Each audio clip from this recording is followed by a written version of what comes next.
옛날에 몇 년 전에는요, 스마트폰을 처음 사면 가장 먼저 까는 어플이 있었어요. 뭔지 알아요? 모르죠? 당연히 모르지. 날씨 어플. 바탕화면에 날씨 어플을 늘 뜨게. 보통 어플은 그냥 자동으로 뜨지 않잖아요. 그래서 뭐 런처라는 걸 이용해서 스마트폰 체크화면에 그날의 날씨, 온도 이런 게 다 뜨도록 그렇게 우리 애도 처음 스마트폰을 사더니 가장 먼저 하는 게 날씨 어플 같더라고요. 저도 그렇습니다. 날씨를 알아야 입고 나가서 옷을 결정할 수 있죠. 그런데 상관없는 것 같다. 바깥 날씨랑 뭐 이런 거 상관없이 네. 있는 옷 입고 나온다 했는데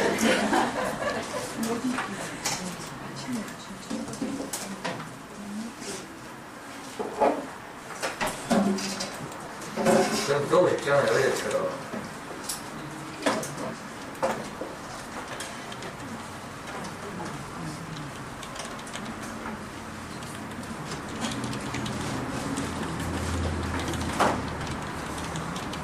그러니까 요즘 애들은 이제 우리는 그런가? 그러니까 항상 이렇게 바깥 날씨를 알아서 그날에 맞는 이제 컨셉으로 옷을 입고 나가고 있어요. 저도 그래요. 그래서 항상 저는 컴퓨터 켜면 제일 먼저 내일 날씨부터 간다. 그날 최고 온도가 몇 도인지 보고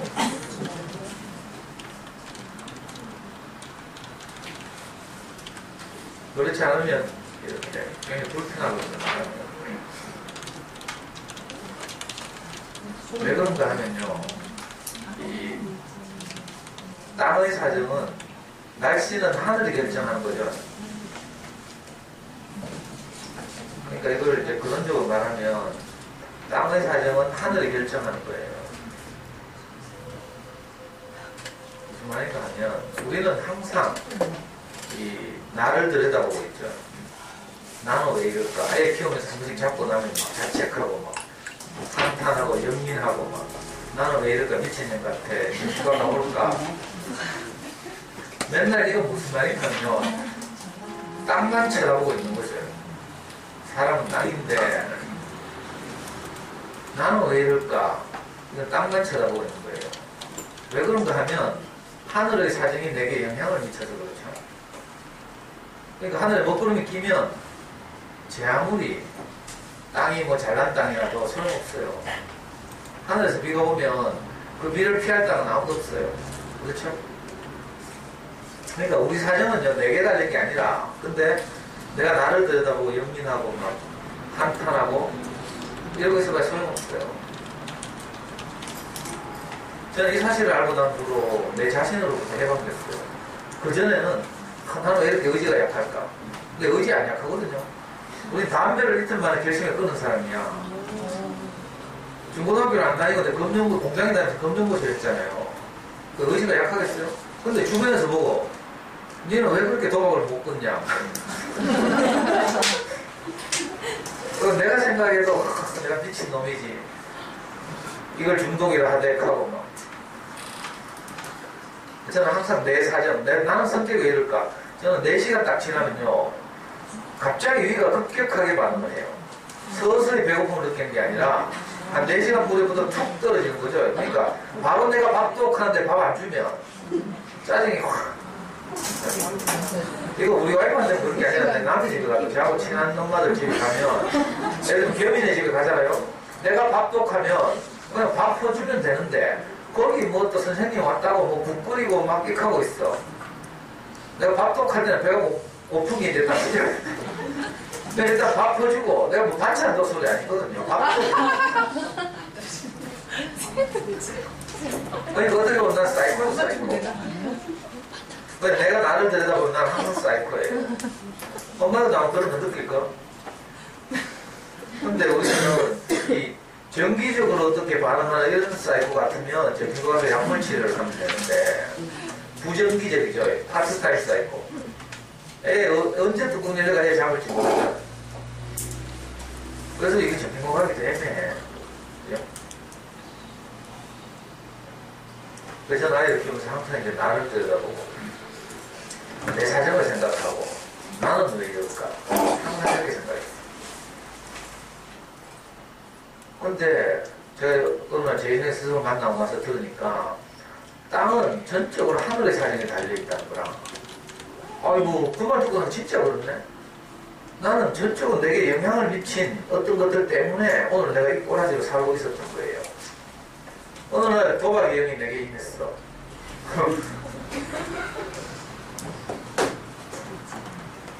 뭐 서울가에서 살았으니까 청소년 기분도 항상 친구들하고 부부하고 이러니까요. 우리는 명절 때 되면 다 모여가지고 놀고 하는 거야. 그래서 각 친구한테 몰아주기로 해요. 이산동 서울가에서 용돈을 받아도 얼마나 받겠어요. 그런 동안에 친구들끼리 모여가지고 짤짤이를 하든지 뭐 국비를 하든지 이래가지고 한 친구한테 다 몰아주는 거라. 그게 명절을 우리가 세는 방식이었어. 좀 더 커서는 당구장에 올라가서 좀 더 커서는 기원에 가서 이런 식으로. 그래서 항상 그 영향 하에 있었던 거죠. 그것이 어느 날 딱 불거져서 제가 18살, 19살 이럴 때 진짜 열심히 공부를 해서 좋은 대학을 가고 싶고 제 꿈은 현실은 완전히 넉마주의지만 꿈은 항상 서울법대였어요. 근데 중고등학교는 못 다니고 이러니까 초등학교도 6군데를 전전했다 했죠. 기초가 전혀 안 돼 있고 이래요. 그래서 어떻게 기회를 얻어서 이제 검정고시 공부를 하게 됐는데 그때 열심히 했어야 되는데 그때 내 18, 19때는 진짜 다니던 공장도 그만두고 검정고시 공부를 했거든요. 뭐 학원이나 이런 거 안 되니까 형이 하던 이제 집에 돌아다니던 책 이렇게 주워가지고 그걸 들고 제가 시립도서관 달성분관을 갔어요. 지금 달성동에 요즘 있는지 모르겠는데 그 비산동과 달성동의 경계에 가면 시립도서관 달성분관 요즘 말하면 뭐 요즘 시립도서관 수성도서관 이런 거 있죠. 이런 식으로 거기 가서 이제 제가 검정고시 공부를 하는데 도서관 가는 길에 시장이 하나 있어요. 인동천 시장이라고 비산 이동에. 그 인동천 시장을 쭉 통과해서 이제 도서관을 가는 거예요. 근데 인동천 시장을 쭉 통과하다 보면 중간쯤에 뭐가 있는가 유리 파는 가게가 있어. 거울 이런 거 파는 가게. 집에 창문 깨지면 창문도 갈아주고 이 아이가 출장도 가고. 이 집 딸내미가 옛날에 고위 연합고사에서 만점 받아가지고 매일신문에 나오고 막 이런 집인데 이 유리 깔아주는 아저씨가 항상 그 가게 앞에서 바둑을 두고 있는 거라. 문 열어놓고. 바둑의 상대는 꼼보 아저씨예요. 꼼보 아저씨는 이제 일용 노동자인데 그 건축업, 미장 이런 거 하는 아저씨인데 일이 없을 때 항상 그 유리가게에서 그 유리가게 집 주인하고 바둑을 두는 거라. 도서관에 가는 길에 이거 뭔가 싶고 구경했어요. 물론 바둑처럼 뚫 줄 알죠. 이제 어릴 때 형하고 뭐 이렇게 장난삼아 하고 이래가지고 처음에는 한 5분 구경하다가 지나갔어요. 도서관에. 한 일주일 있으니까 10분 구경하고 있어요. 나중에 되니까 30분을 구경하고 있더라고. 나중에 되니까 안 가고 계속 그거 보고 있는 거예요.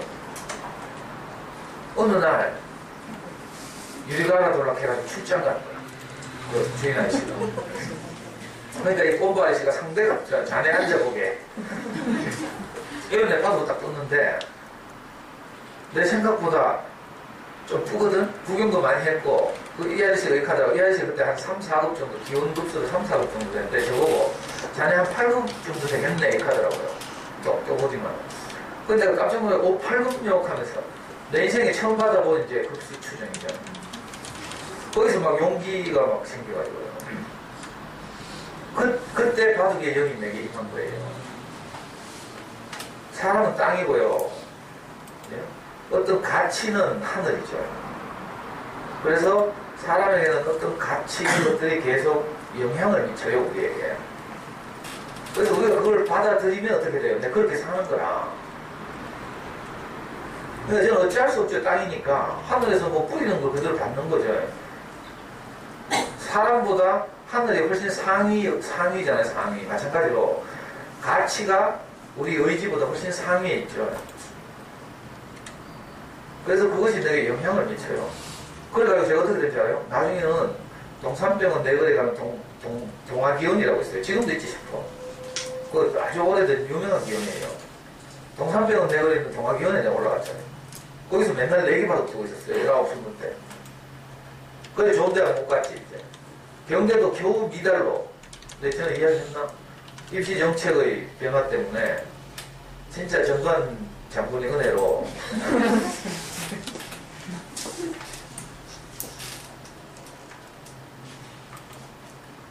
또 있잖아요. 내가 경대를 그렇게 어렵게 들어갔어요.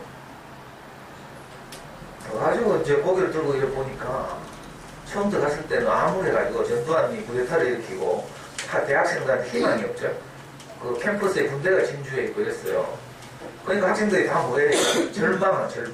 그래서 하는 일이 전부 당구장에 가거나 아니면 캠퍼스에서 노름하는 거라. 실제로 제가 대학 1학년 들어갔을 때 캠퍼스에서 다 노름했어요. 병대 공대 가면 요즘은 기숙사 들어서고 뭐 이랬는데 그 솔밭이 확 우거져 있었는데 솔밭에 가면 노름판이 20개 있어요. 20개. 한 노름하다 평균 7명 있어요. 카드를 포카를 치려면 맥시멈 7명이 치고 구경하는 친구들까지 한 10명 되죠. 그러니까 한 꼬름이 한 10명 정도의 판이 20개 정도로 농대 앞에 걸려있고 저쪽에 국문적인 농대가 있는데 농대 앞에 장미공원이라고 있거든요. 장미마크. 거기도 전부 카드판이 포카판. 그러니까 진짜 햅살이 제가 대학 들어갔잖아요. 대학 들어가 살을 보니까 다 그런 거 하고 있네. 내가 어쩌겠어요. 나도 해야지. 그래가지고 제가 대학 1학년 들어가자마자 한 개 포카에 포카. 원래 그런 좋아하는 데다가 살판 날 제대로 막 시계 잡히고 뭐 있잖아요. 전학부가 가지고. 그리고 제가 1학년 때 군대 가기로 예정도 있어가지고. 그래가지고 경대 20걸 가서 랭킹까지 있었다니까. 법대 박음수 랭킹 1위, 포카의 랭킹 1위라고, 경대에서. 이런 식으로 포카 치는 사람들끼리 서열도 있고, 그 서열을 높이 평가하는 것이 내게 아주 큰 명예죠. 그러니까, 그거 가서 그런 영향을 받은 거예요. 제가 왜 이런 이야기를 장황하게 하는가 하면 제 인생을 돌이켜보니까, 나는 결국 내보다 상위의 영향을 받고 있구나. 내가 군대 갔다 와서 결정적으로 제가 마르크스를 만났잖아요. 저는 대학에 들어가자마자 데모를 한 게 아니고, 대학에 들어가자마자 그 포카하다 군대 끌려가고요. 실제로 신고 당해가지고 여관방에서 밤새도록 노름하다가, 그 경대 후문 쪽 그 하숙집 주인이 신고해가지고, 경찰에 들어잡혔어요. 그래가지고 우리가 20명이 꿀에 깨를 끌려가지고, 경찰에 인솔하에 학생과로 학교, 대학생 되니까 감옥 안 가고, 본부로 데리고 가더라고. 경대 본부까지 후문에서 가는데 한참 걸리죠. 가는 길에 다 도망갔잖아요. 그리고 군대 갔다 와서 저보다 새카만 후배가 1학년짜리 신입생 후배가 데모하다가 머리채를 막 끌려가더라고. 1984년인데 그때가. 그때는 경대 안에 이제 군대는 철수했어요. 군대는 철수했는데 학생과 직원들이 데모하는 학생들 머리채를 막 끌고 막 잡아가고 이런 식이에요. 웃기죠? 말도 안 되는데 그때 데모하던 애가 9명, 경대 전체 9명 어떤 거예요. 내가 학생과 직원들이 와서 막 끌고 가더라고. 그때 전두환이 방일할 때인데 방일 반대 시위하고 말이거든. 그게 우리 거 후배에서 1학년짜리가. 근데 선배가 돼가지고 후배가 막 끌려가고 막 이러니까 내가 분해가지고 있잖아요. 자가 왜 저리 끌려가는 거 싶어가지고 제가 관심을 가졌죠. 사회 현실을. 그러다가 그 유명한 책 해방대무사의 임식 운동권 입문서죠. 80년대 대학 가면 다 읽은 책이에요. 그 다음에 페다고지 그거 뭐 있지? 그 변호인에 나오는 그 책 이름 뭐지? 왜 생각이 안 나. 영화 변호인에 보면 그 막걸리집 주인 아들 1학년짜리가 역사란 무엇인가? 현호이 안 봐? 그 유명한 책 안 봐? 봐도 모르지. 이에치카의 역사란 무엇인가?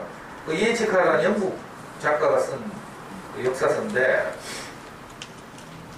그래가지고 그 송광호가 막 영국에 공문 보내가지고 이게 과연 이적 표현물인지 막 영국 그 정부의 공문을 받아가지고 막 변호하고 하잖아요. 이에치카의 역사란 무엇인가? 역사는 어떻게 발전하는가? 뭐 이런 거 있잖아요. 이런 책도 읽다 보니까 그 책에 들어있는 가치들이 내게 영향을 미친 거죠. 그래가지고 제가 골수 사회주의자가 됐어요.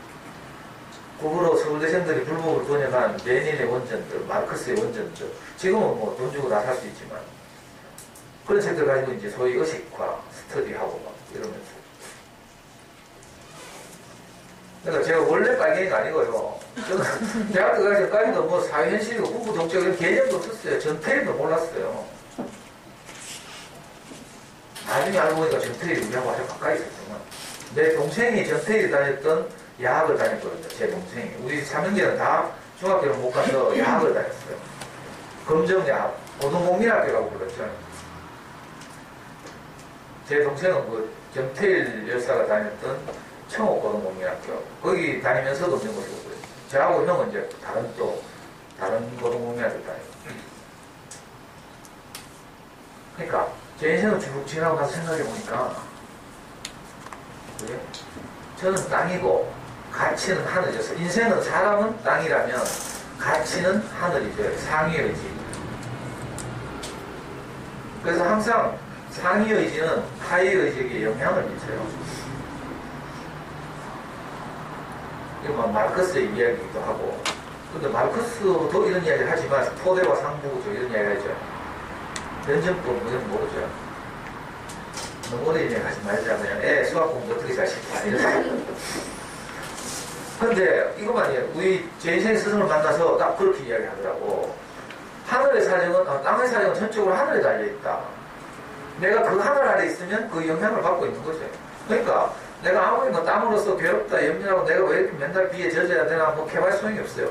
열대 우림 기후의 땅이면 맨날 우기에 1년 중에 반 이상이,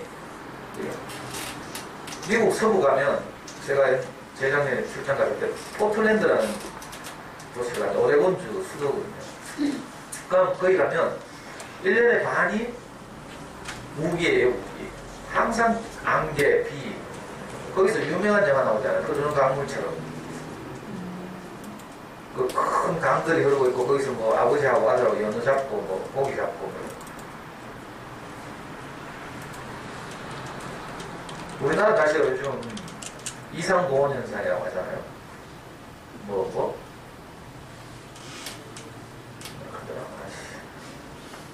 지구온난. 아이씨. 평소에 안 쓰다가 쓰는데 단어가 생각이 안 나. 설국열차도 들어보죠. 설국열차의 배경도, 설국열차 봤어요? 난 며칠 전에 다운받아 봤거든. 이제 겨우 풀려가지고. 보니까 지구온난 현상 때문에 지구가 자꾸 온도 올라가니까 과학자들 연구해가지고 무슨 이상한 가스를 발명해가지고 그걸 살포했잖아.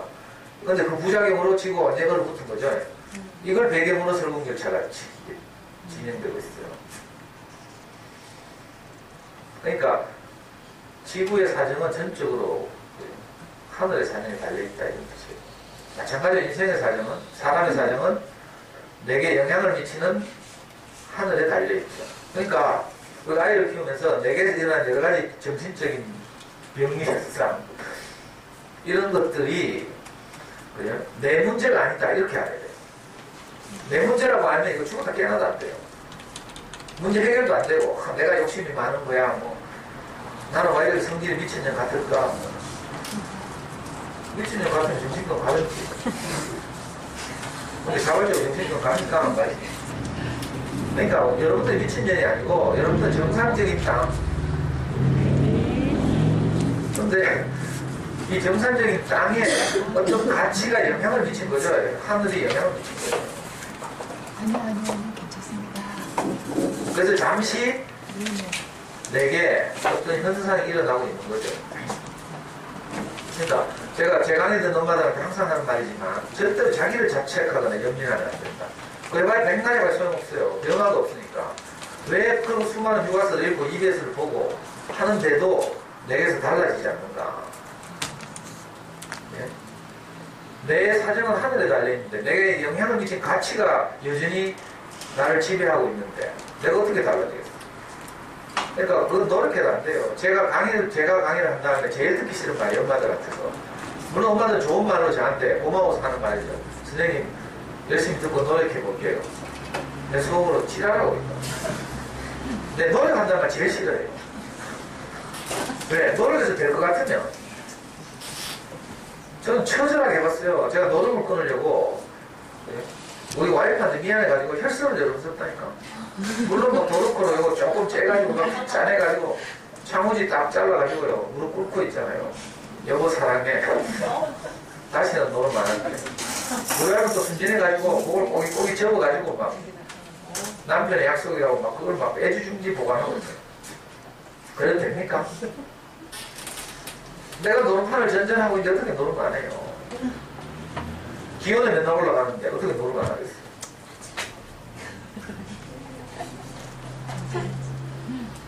저는 대충 하는 걸 이렇게 못하는 그런 스타일이에요. 뭘 해도 목숨을 걸어요. 축구를 해도 축구에도 우리 교회 조카들 고등학생들하고 해도요. 내가 절대 양보 안 하거든요. 원래 뭐 거기서는 뭐 애 어른 없어요. 다 누구 발 맞고 나가는 거 가지고 우리 목숨 걸고 싸운다니까. 우리 공이다 누구 공이다 해가지고. 그리고 하루는 몇 년 전에 하루는 고등학생이 우리 교회 조카가 내하고 같이 축구하는 후배의 아들이라. 만약에 막 우리 교회 게시판에다가 막 내 욕하는 글 얼마나 막 장문으로 김모 삼촌 있잖아요. 막 축구장에서 부리는 개껌 있어요. 그래도 우리 교회는 저를 전혀 비난하지 않거든요. 누구 그렇게 정죄하고 뭐 이렇게 그런 곳이 아니니까 제가 자유롭죠. 왜? 나는 내만큼 사니까. 그러니까 노력할 일이 아니에요. 노력할 일이 아니고 내가 늘 비가 오는 습한 그것이 싫다면 늘 적도 근처로 이사 가야 돼. 적도 근처로. 항상 태양이 장렬하는 곳에. 그렇지 않고 내가 포틀랜드 살면서 비 안 오길 기다리는 거 이거는 미친 짓이죠. 그거 노력하고 되는 게 아니에요. 배우들 한번 모임하면서 맨날 그 이야기 듣죠. 비 오는 1년에 12달 중에 8달이 비 오는 그 기후 안에서 사는 거예요, 엄마들이. 학부들끼리 모여 뭐해요? 뭐 그런 이야기 다 하잖아요. 뭘 하니, 얼마 성적이 얼마니. 그게 내게 늘 빛처럼 내려오죠. 자, 그런 데서 살면서 내가 욕심 안 부릴 수 있어요? 목만 열고 나가면 이웃집 옆에 애들이 뭐 하고 있다 하고 누구도 하작하고 팀 짜작하고. 자, 이런 상황에서는 절대 안 돼요. 이것만 알아도 사실은 굉장히 도트는 거죠. 아, 땅의 사정은 전적으로 하늘의 사정에 달립니다. 그래서 내 하늘을 바꿔야죠. 저는 이걸 어떻게 하는가 하면 제가 이제 성경을 주로 인용하죠. 성경의 가장 처음 시작은 뭐라고 시작하는가 하면 태초에 하나님이 우리말 번역에 천지를 창조하신다 이렇게 돼 있어요. 근데 천지라는 말을 영어 성경을 보면요. Heavens and Earth. 태초에 하나님의 하늘들과 땅을 창조하신다. 이렇게 돼 있어요. 하늘들이 뭐예요? 복수로 써, 복수. 땅은 단수로 써요. 무슨 말이냐면 땅에 영향을 미치는 하늘들은 여럿이다 이런 뜻이죠. 아, 저는 물론 이 객관적인 이 바깥 세계의 창조를 보고 기독교인들 그렇게 썼겠지만 저는 우리 제 인생 스승을 통해서 이 말씀의 해석을 듣고 깜짝 놀랐어요. 땅은 다 하나라는 거라. 뭐 생김새 다르고 피부 색깔 다르고 다 다르죠? 그러나 땅은 하나예요. 근데 땅에 영향을 미치는 가치는 여럿이죠. 하늘들. 제 인생의 하늘들 어릴 때 바두거이요. 그 다음에 마르크스예요. 나중에 우리 목사님 만나서는 목사님의 영, 추상적으로 근원적으로 말하는 뭐 예수의 영. 이게 제 인생에 영향을 미쳤어요. 저를 옛날에 30대 중반까지 본 사람들은 자는 절대로 찔러도 피 한 방울 안 나올 것이다 이렇게 말했어요. 저하고 토론하던 사람들, 사상 투쟁하던 사람들, 내 볼수 운동권이었어요. 배우에서 제 이름들 다 알아요. 절대로 저건 인간 안 될 거야. 저건 안 되는 거야. 이렇게 생각했고요. 저도 생각할 때 내가 이 놀라운 세계관, 마르크스 레닌주의 세계관, 이걸로 세계를 보는데 내가 이 세계관을 내려놓을 것이라고 내가 한 번도 생각을 해본 적이 없어요. 우리 애 이름을 내가 혁명이라고 지었잖아요. 혁명. 아빠의 뒤를 이어서 혁명가가 되라고. 진짜요. 우리 애는 항상 30살 때까지만 해도 항상 머리에 빨간 띠를 띠고 있어요. 여기에 뭐라고 쓰여있는지 알아요? 노동해방. 그리고 아빠 따라서 늘 버스 대절해가지고요. 전국 노동자 대회 이런 데 서울에 올라가서 시위하고요.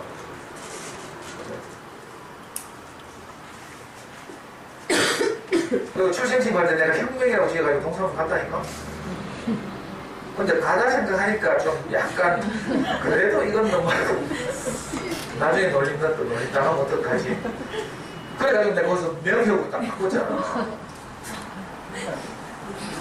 우리 이름 명혁이잖아. 명혁. 마침 우리의 사촌 이름이 명수 명훈이야.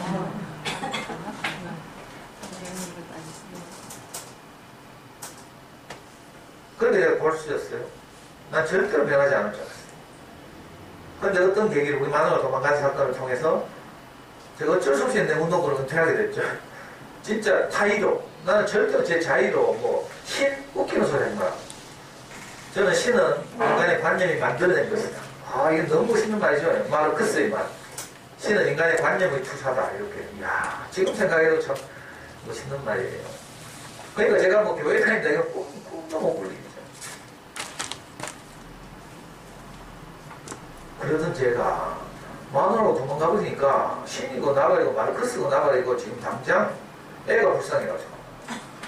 아이고, 우리 애. 그때 우리 3살, 4살. 그 사건 때문에 제가 헌문권을 강제 은퇴당하고 집 나간 우리 마누라가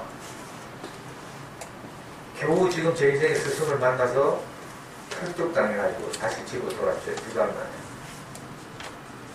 그래서 우리 마누라 또 도망가면 안 되니까 내가 할 수 없이 우리 마누라를 다시 돌아오면 그 양반 교회에 다니기 시작했어요.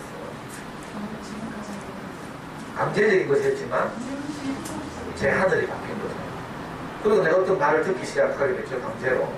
나는 항상 마누라 도망가고 불안해가지고 지금도 전화했는데 세명이서 우리 마누라 안 갔잖아요. 그럼 또 내버리고 도망간 줄 알고 내가 가슴이 여러분 트라우마라는 말 알아요? 내가 우리 마누라한테 2번 처절하게 버림을 받았거든요. 결혼하기 전에 연애할 때도 어느 날 갑자기 내가 상두시 사랑해 하고 쫓아다니지만은 그때 내가 운동가하고 결혼하면 평생 고생한다. 니 좋은 남자 만나 시집가 그래. 내 이렇게 했거든. 근데 어느 날 진짜 어디 가보고 안 오더라고. 버림받은 게 아니지 사실은. 제가 워낙 못되게 하니까 딴 남자 만나 간 건데 그때 내가 한번 버림받은 거예요. 그리고 결혼해가지고 애 낳고 나서 또 한 번. 지금도 트라우마가 있어요. 우리 마누라 연락 안 되면 내가 심장이 쿵쿵쿵 뛰고요. 아무 일도 손에 안 잡혀.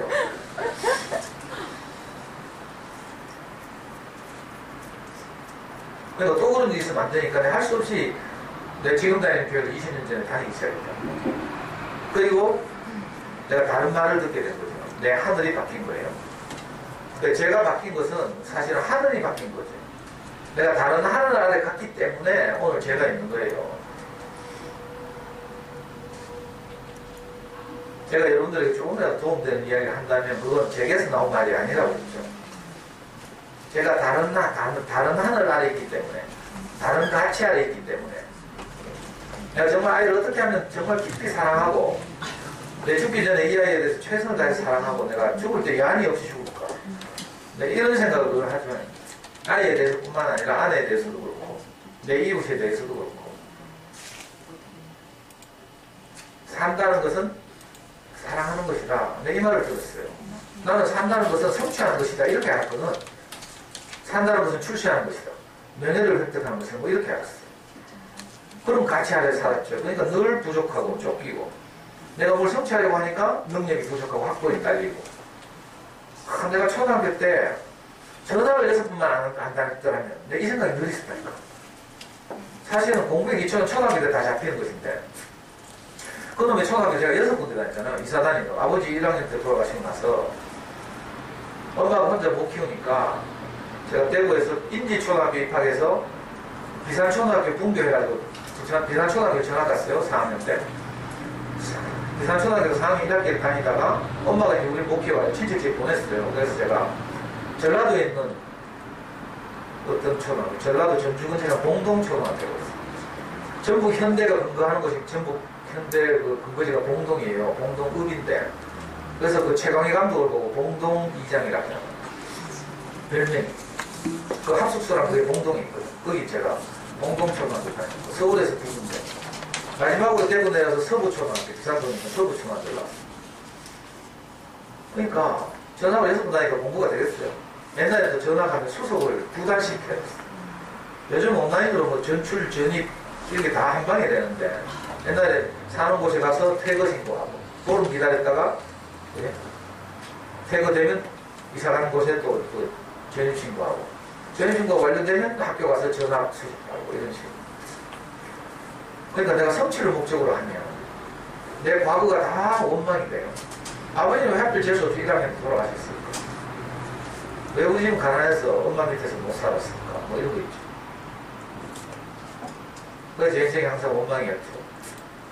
근데 내 하늘이 달라지고 나니까 아, 사는 것은 사랑하는 것이다. 행복은 관계를 통해서 발생한다. 근데 이런 말 들었잖아요. 그러니까 저 어떻게 하면 우리 애를 사랑할까? 이 생각밖에 없죠. 근데 이게 좀 엄마한테 미안한 말인데 진짜 저는 제 자신으로 있을 수 없는 마음이 내게 있거든요. 우리 와이프가 요즘 학교 초라서 고3 담임하니까 좀 바쁘잖아요. 늦게 오나도 자꾸. 그러면 내가 미안해가지고 내가 할 수 있는 게 잘 없으니까 세탁기도 제가 잘 못 돌리거든. 사실 설거지도 거의 안 했어요. 10년 동안 거의 안 하는데 요즘 이제 내가 철이 살아가지고 고3 다니면 늦게 들어오고 막 이러니까 미안해서 설거지를 하잖아요. 그럼 우리 와이프가 그거 보고 또 좋아하네? 그러니까 내가 설거지를 하면서 얼마나 마음이 흡족한지. 아이씨, 나는 왜 이렇게 돈을 못 벌어가지고 설거지나 하고 구석에 앉아있나.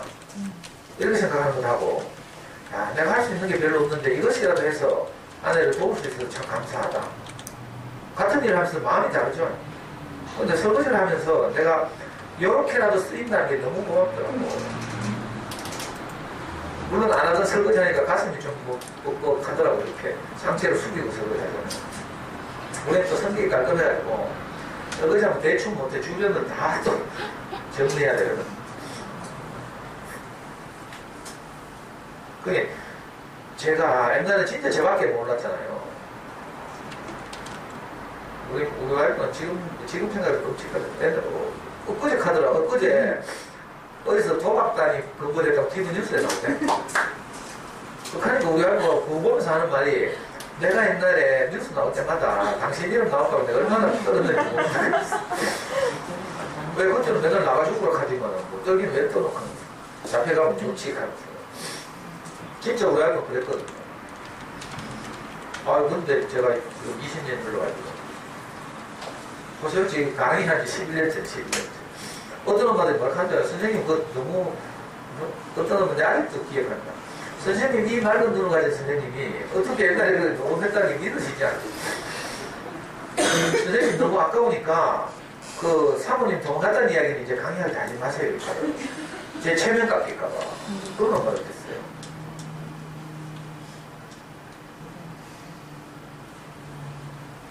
근데 제가 이렇게 된 것은 내 하늘이 바뀐 거예요. 태초에 하나님은 하늘들과 땅을 창조하시니라.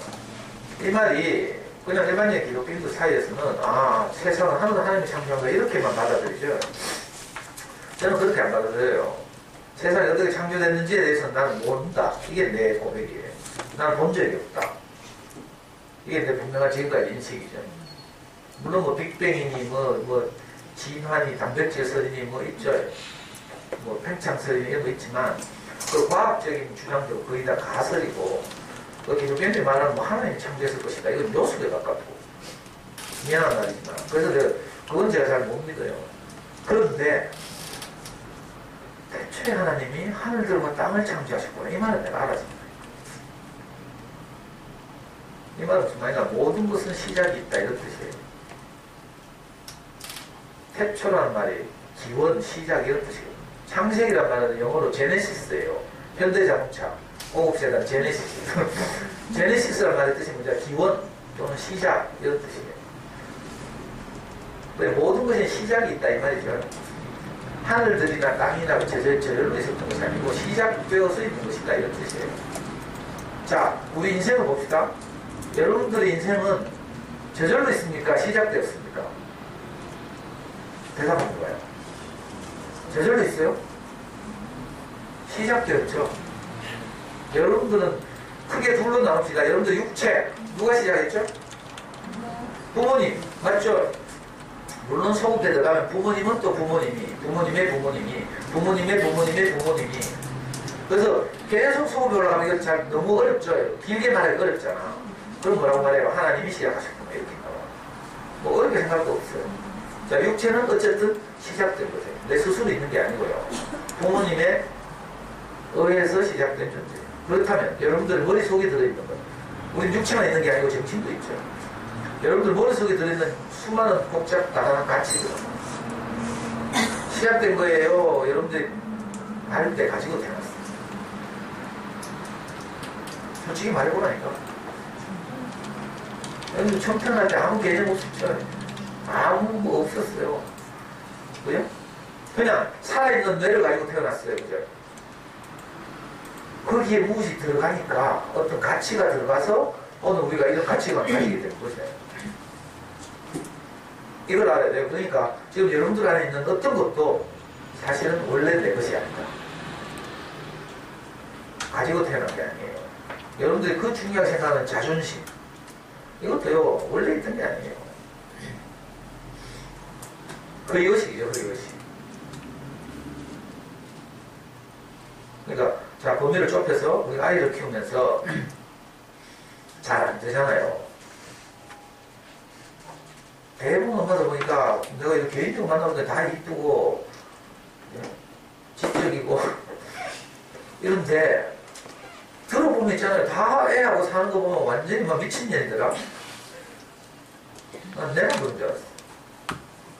물론 가끔 안 그런 분들이 가끔 있지. 가끔 유아 엄마들 아 뭐 애를 어떻게 때려요? 이렇게 하는 엄마들 있어. 좀 더 키워가야 되지. 인생을 좀 더 살아가야 되고 저 엄마는 어떻게 저 애할 때 하지? 이렇게 말하죠. 그건 자기를 모르고 하는 말이에요. 내가 그 입장이 되면, 내가 그 형편이 되면, 나도 같이 그렇게 하거든요. 여러분들 지금 남편들하고 사니까 도망 안 가고 살지. 저하고 가면 살아가요. 일주일도 안 돼서 다 도망가. 제가 부부싸움하고 있잖아요. 내 캡션 상대방을 정신병 만든다니까. 하도 집요하고 논리적으로 쭉 해가지고 상대방이 공황 상태에 빠져요. 그러니까 일주일만 살면 다 도망가는데 그러니까 야명의 엄마고 야명의 엄마처럼 나와 다르지 뭐 이렇게 생각하면 안 돼요. 나도 그런 부모님을 만나고 그런 유전자를 받고 그런 환경에 처하면 어떻게 돼요? 살인사건 되죠. 옛날에 딱 20년 전에 지존파라고 그러죠. 지존파. 전라남도 영광인가 거기. 이 친구가 바둑도 잘 뜨고요. 공부도 초등학교 늘 1등을 했대. 근데 자기는 형편이 어려워서 상급하기 신학을 못하고 그에 입학 부정이 터졌잖아. 사립학교 돈 주고 막 입학하고 이런 부정이 터졌어요. 그러니까 얘들이 너무 분해가지고 이놈의 더러운 세상 가지고 그래가지고 연쇄 살인사건을 저지르기 시작한 거예요. 자기들 아지트를 만들어 놓고 살인사건을 저지른 다음에 그 아지트 안에 있는 영웅에서 태우고 불태우고 그 유명한 사건이에요. 주인공이 김기환이라는 친구인데 제가 그때가 제가 제 인생의 스승을 만날 시점인데 근데 그 사건을 보면서 아이고 나도 저래 될 뻔했구나. 금방 알아지더라고. 김기환 걔가 뭐 골수 나쁜 놈이 아니고 나도 조금만 더 나쁜 환경이었다면 꼭 저랬을 사회에 대한 분노, 저항 이런 것 때문에 대학교 운동을 간 이유 중에 하나도 그건데 내처럼 우리 엄마처럼 불행한 노동자가 다시는 이 땅에 없었으면 좋겠다 이거였거든요. 그러니까 엄마들이 아이들 키우면서 전부 울고불고 자책하고 막 이러더라고. 나는 왜 안 될까요? 뭐. 그것도 자꾸 한두 번이지 계속하기 미안하니까 그 다음부터 안 가대. 안 가고 그 다음부터 안 오고 막. 그래서 오늘 대부분 공개 수업 갔으니까 없는 사이에 내 가장 중요한 거. 땀을 사주면 하늘에 달려있다. 그리고요, 땀은 아무 문제도 없어요. 하늘도요, 지금 내가 내 위에 있는 이 먹구름 낀 짙은 이 하늘, 이게 진짜 하늘이니까 그렇지도 않아요. 자, 봐요. 태초에 하나님이 하늘들과 땅을 창조하시면서 하늘들이 있고 그 하늘들 위에 더 진짜 근원적인 하늘이 있다는 뜻이에요. 자, 비가 올 때 비행기를 한번 타봐요. 분명히 대륙 바닥에 옛날에 우리 제주도 놀러 갈 때 영희 엄마하고 현 엄마하고 뭐 우리 집하고 이렇게 제주도 놀러 갔는데 대구 공항에서 비행기를 타고 했어요. 근데 비가 와가지고 비행기가 대구 공항에서 안 뜬다는 거라고. 근데 급히 알아보니까 김해 공항에 있었는데 그래가지고 막 우리 KTX 타고 김해 쫓아가가지고 거기서 비행기 타고 제주도 가지고 그날 김해 공항에서도 비가 왔어요. 어두컴컴하고 먹구름이 잔뜩 비어있고. 근데 비행기를 비행기 타봤나? 비행기를 타고 이 구름을 뚫고 더 위로 올라가면 어떻게 돼요? 하늘이 청명하죠. 그런 거 알아요? 그러니까 임시로 내게 영향을 미치는 이 하늘은 그냥 가짜 하늘, 어떻게 보면 임시 하늘이에요. 이게 다가 아니라니까. 청명한 하늘이 따로 있어. 그러니까 내가 청명한 하늘 아래로 가면 더 이상 비 안 맞는 거지. 저는 그날 이후로 다시는 비를 맞아본 적이 있어요. 20년 전 사건 이후로.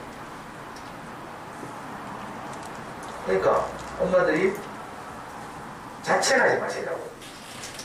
땅은 아무 문제가 없어요. 땅은 순결해요. 그죠? 엄마들은 무슨 문제가 있어요? 이 남편 만나면 이 남편 나 닮은 아들 낳고, 여자의 속성이 그렇죠? 저 남편 만나면 저 남편 닮은 아들 낳고, 이거예요. 땅하고 똑같죠? 땅은 포도씨를 뿌리면 포도밭이 되고, 그죠? 감나무를 심으면 감나무밭이 되고, 이게 땅이에요. 우리도 마찬가지죠. 인생도 내가 어떤 가치를 받아들이면 내가 그 가치를 살아내는 사람이 돼요. 돈이 내 인생의 가장 중요한 가치다. 이런 분들은 다음 카페 10억 만들기 이런 데 들어가잖아. 그죠? 뭐 왕비 재테크 이런 데 가죠. 아빠도 청양 뭐 이런 데 막 몰려다니면서 막 정보 얻고 막 이래요. 뭐니 해도 자녀교육이 최고다. 이런 엄마들은 또 입시를 하는 게 이런 데 다닌다니까?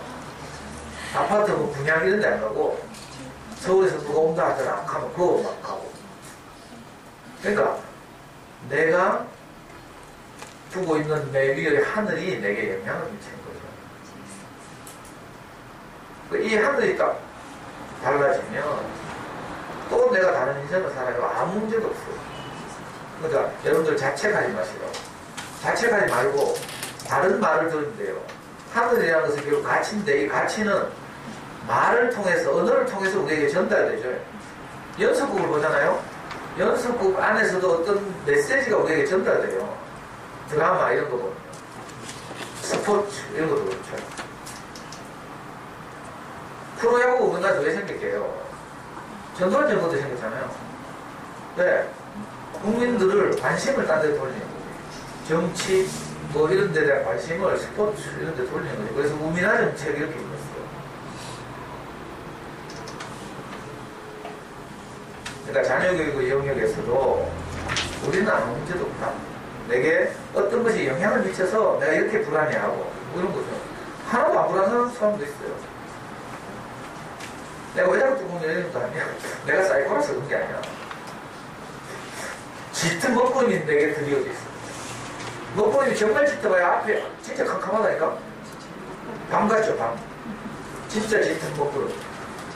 여름에 고속도로 운전하다가 산 이런 데 지날 때 진짜 밤같이 캄캄할 때가 있어요. 그래서 막 엄청 폭우가 쏟아지고 막 먹구름이 진짜 짙으면 앞이 안 보이거든요. 우리가 자녀교육이라는 밀림을 통과할 때 자칫하면 앞이 안 보여. 앞이. 자, 이번 학기는 수학 공부잖아요. 자, 수학 공부의 세계도 똑같아요. 내가 우리 아이와 함께 어떻게 수학 공부를 할까? 이거 알아야 되는데, 그러려면 뭐부터 알아야 돼요? 수학 교육 정책부터 알아야 돼요. 그거 모르고 무턱대고 뭐 몇 달 해내가 머리 들이밀고 동네 공부방 보내고 뭐 이런다고 돼요? 그걸로 되는 게 아니에요. 대부분 엄마들 이렇게 그냥 눈앞에 있는 문제를 해결하고 공부방 보내고 아니면 학원 보내고 과외하고 학습지하고 뭐 이게 다 할 거예요. 자녀교육 세계에서 진짜 보스들은 뭐 하는 줄 알아요? 고등학생 학부모 중에서도 저도 그랬는데 진짜 보스들은요, 교육과정 평가원에 딱 들어가면 수능 출제 지침이라는 100몇 페이지짜리 문건이 있어요. 그걸 읽는다니까? 대체로 학원과 유명한 선생님들도 다 그걸 읽어요. 영역별로 어느 영역은 어떻게 출제하고 뭘 묻고 뭐 이런 거 있잖아요. 중요한 평가 지침이 있어요. 학교 가면 선생님들한테 교사형 지도서라는 게 있죠. 거기 보면 학생들에게 뭘 가르치고 뭘 확인하고 뭘 평가하고 그런 게 다 나와 있어요. 이게 교육부에서 발간하는 거예요. 그래서 수학 공부를 제대로 하려면 제가 지난주에 무슨 말씀 드렸어요? 지난주 강의의 제목 아는 사람?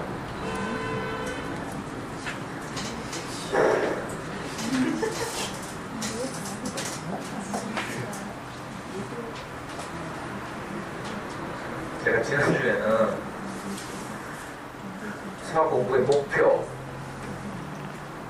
생각도 안 나지. 수학 공부의 목표가 명확해야 돼. 이 말씀 드렸어요. 수학 공부의 목표가 당면에 심에서 100점 또는 뭐 시간 내에 문제를 다 해결하는 것 이런 게 아니고 생각하는 힘을 잘하게 하는 것 이라고 했죠. 기억나요? 뭐 들어오는 게 아니고 놀러 오는 거야. 되게 놀다 보면 변합니다.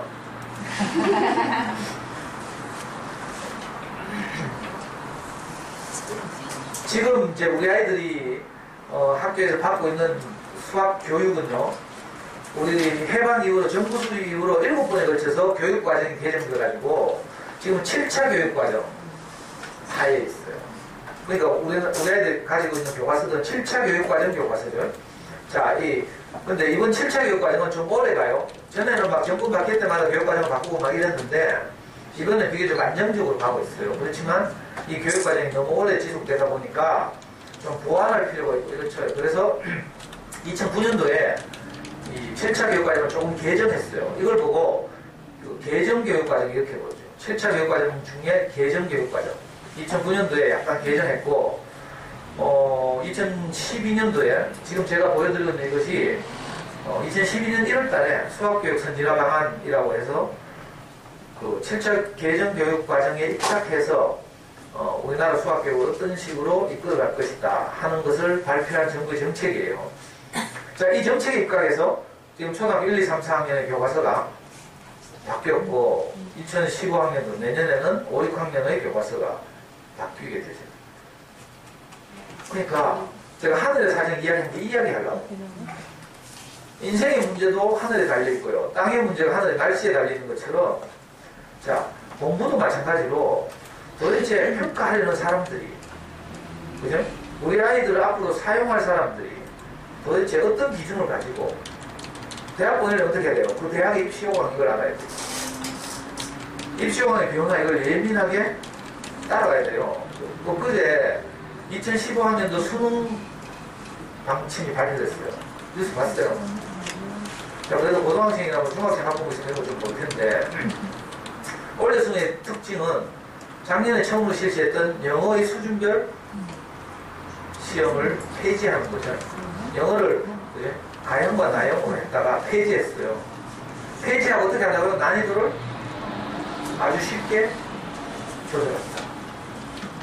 제가 여러 번 말씀드렸습니다. 우리나라에서 수능 영어를 어렵게 출제하면 우리나라는 폭동이 일어나요. 혁명이 일어나거나. 왜냐하면 영어가 상대적으로 사교육 비용이 가장 많이 드는 과목인데 그걸 어렵게 출제하면 경제적 형편에 따라서 영어 실력의 편차가 커져요. 그래서 절대로 정부는 영어 시험은 어렵게 낼 수가 없어요. 제가 이거 10년 전부터 이야기한 거예요. 이제 가끔 조금 어렵게 나오는 해가 있긴 하지만 일반적으로 영어는 항상 쉬운 영어의 기조를 유지하게 되어 있습니다. 올해 수능도 쉬운 영어 수준을 유지하겠다고 공식적으로 발표했어요. 난이도를 그렇게 조절하는 거죠. 자, 그렇게 되면 뉴스에서 금방 하죠. 입시 분석가들이. 자, 영어가 쉽게 되면 어떻게 돼요? 뭘로 변별해요? 그래요. 수학으로 변별하는 거지. 그러니까 입시에서는 제가 항상 뭐라고요? 수학이 대학을 결정한다 이런 말씀 드렸죠. 원래는 그런 게 아니고 항상 해마다 그래요. 물론 한 10년 전에는 언어가 대학을 결정하던 해도 있었어요. 언어가 너무 어렵게 나오면 언어가 대학을 바꾸고 이랬죠. 근데 일반적으로는 수학이 대학을 결정하죠.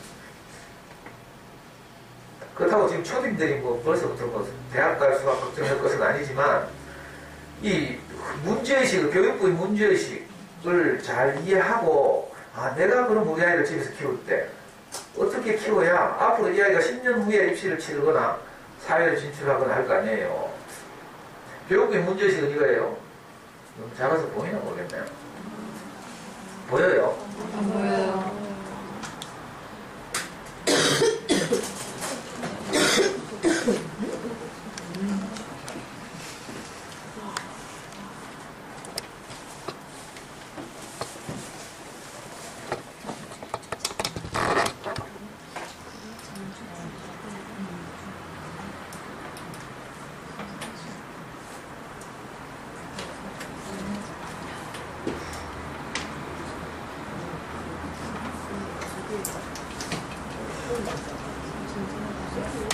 우선요, 이거 뭐 늘 제가 강의 때 말씀드리는 것이지만,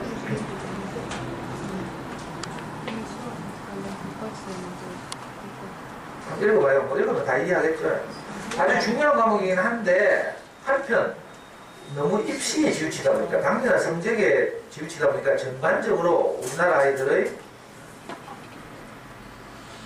창의성, 이런 것들 현저하게 떨어진다는 거죠. 수학의 성취 정도는 우리나라 아이들이 국제사회에서도 굉장히 높은 평가를 받고 있는데, 근데 신기하게도 여기 1번 보면요, 수학학습에 들이는 시간은 많지만 대부분 수학 지식과 문제들을 보다 많이 보다 빨리 익히고 풀기 위해서 반복적으로 훈련하는 데 초점이 맞춰야 됩니다. 이게 우리 부모들이 하는 거죠. 일반적으로 우리나라 지금 수학교육의 실태, 학원에서도 그렇고요. 그렇기 때문에 원래 수학 교과 과정에서 요구하는, 노리고 있는 사고력과 창의력 등을 키우는 데는 어렵다. 이 말이죠. 자, 이것이 고등학교 딱 가서 사고력과 창의력을 평가하는 모의고사를 쳐보면, 그래? 아니, 정규 10등권 안에 든 애들이 보통 70점 정도 받는다니까. 평균이 몇 점? 1학년 평균이 32점, 33점. 어려운 시험은 28점 이렇게 나온다고 했죠. 우리나라 전체 고등학생들 평균이 그래요. 중학교 때까지 뭐 해요? 열심히 수학 공부했죠. 그런데 이상하게 이런 일이 벌어진다고요. 왜 그런가 하면 저렇게 문제풀이, 반복, 암기 이런 걸 계속 연습하면서 생각하는 힘이 자라지 않아서 정작 고등학교 딱 가면 큰 한계에 붙죠. 제가 월요일 날 어떤 명예고등학교 3학년 학부모를 만났는데, 엄마를 만났는데, 이 엄마도 카대. 얘도 뭐 학교에서, 그 명예고등학교에서 뭐 무슨 말? 뭔가 15명을 따로 뽑아서 독서실에 집어넣고 하는 그런 거 있잖아요. 학교마다 있지만. 특수반 비슷한 거. 정진관이라고 하더라, 그 건물을. 거기 들어가서 공부하는 애예요. 뭐 아버지 뭐 공부 잘했겠지, 의사고 뭐 이러니까. 근데 이 엄마가 하는 말이, 내가 늘 하던 말이에요. 고등학교 들어가서 큰 충격을 받았다는 거야. 수리 영역 시험을, 수학 시험을 딱 쳐보니까, 모의고사를 딱 쳐보니까, 다 그렇죠. 진짜 공부 잘한다고 생각하는 애들도 막상 수능 형태의 모의고사를 딱 쳐보면 형편없는 성적이다. 왠 줄 알아요? 학교 내신 시험은 보통 배운 단원을 그대로 평가하는 거죠. 한 단원을 공부하면 한 단원을 평가. 중간고사 같으면 2단원 정도 공부하고 중간고사 치고, 3, 4단원 공부하고 기말고사 치고, 이런 방식이죠. 자, 그런데, 자, 수능 모의고사나 수능은 어떤가 하면, 배운 단어를 고려하지 않죠. 이거 뭐 통합형 문제라고 해요. 앞에서 배운 연산과 뒤에서 나오는 뭐 측정, 도형, 이런 걸 엮어가지고 통합형 문제를 출제해요. 그러니까, 이 단원과 저 단원의 수학적 지식들을 통합적으로, 창의적으로 이렇게 잘 이렇게 사용해서 문제를 해결해야 되는 거죠. 그러니까 중학교 때까지 학교 시험 잘 받는다고 해서 이 통합적 사고력, 창의력 이렇게 잘하는 건 아니거든요. 학교 내신 시험은 구조적으로 진도 나간 만큼 시험 치고 진도 나간 만큼 시험 쳐요. 그래서 그 단원만 성취하면 어느 정도 점수를 받을 수 있는 구조로 되어 있는데, 자, 고등학교 올라가서 고등학교도 내신 시험은 뭐 거의 그렇죠. 근데 그 수능과 다르면 이제 모의평가를 치잖아요. 수능과 모의평가를 치면 그렇지 않죠. 여러 단원의 문제들을 연계해서 출제하기 때문에 점수가 형편없이 나온 거라. 이런 통합적 사고를 이렇게 잘하지 않았습니다. 자, 이런 문제식을 교육부도 갖고 있다 이거예요. 사실 교육부가 이런 문제식이 없어도 우리 부모들이 좀 제대로 이제 그냥 이렇게 문제를 가지고 있으면 이거 금방 알 수 있어요. 그 밑에 뭐라고 생각하면 숙제, 시험이 잦은 수학 사교육으로 인해 공부는 많이 하게 되지만 창의력과 응용력이 향상되지는 않는 것으로 나타났다. 이게 정부에서 조사한 실태조사예요. 2011년도 8월 달에 수학 사교육 실태조사에서 드러난 거죠. 공무원들이 이런 거 좋아하거든. 객관적 근거. 우리는 뭐 객관적 근거 없어도 감으로 알고 막 죽기지만 저는 감으로 다 죽기잖아요. 뭐 내가 다 일일이 뭐 전국 조사해보고 내가 말하는 거 아니거든요. 근데 고맙게도 공무원들이 나를 대신해서 조사하고 이렇게 근거를 제시해 주죠.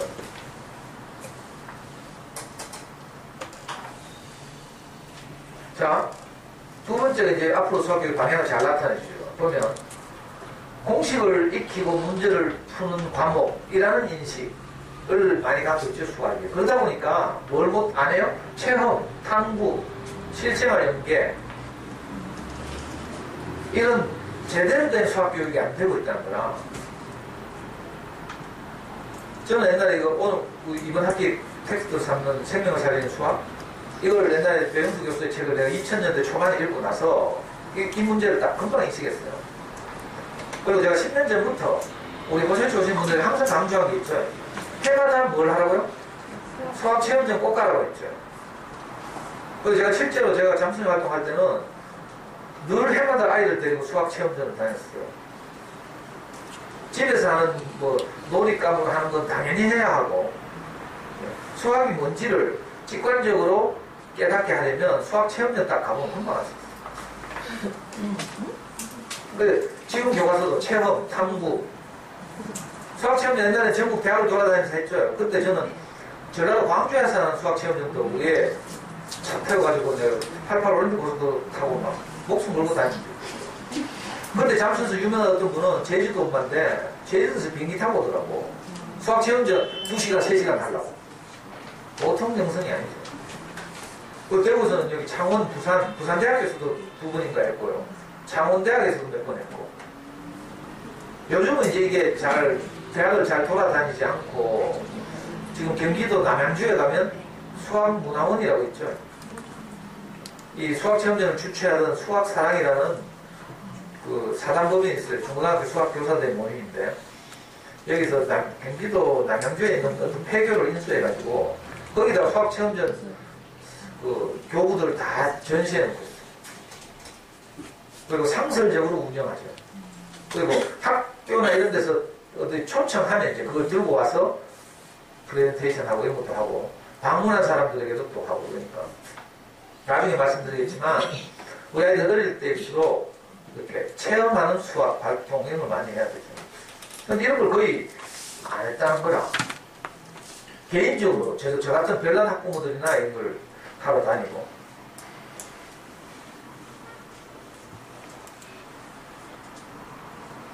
그러니까 앞으로 우리 아이들의 수학적 경험은 이렇게 해야 되죠. 탐구, 체험, 놀이 이거 안 하면 이렇게 안 하면요 대부분 수학을 치료하고 진료하고 수학과 멀어지고 이런 식이에요.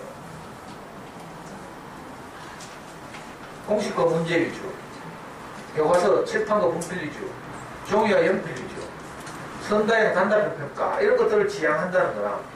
우리는 수학하면 연필로 뭐 문제 푸는 거 생각했잖아요. 근데 수학 체험장 가보니까 내가 정말 충격받은 일들이 많다니까. 우리나라 맨홀 뚜껑은 다 둥근데 영국의 맨홀 뚜껑은 왜 오각형인가? 이런 거 있잖아요.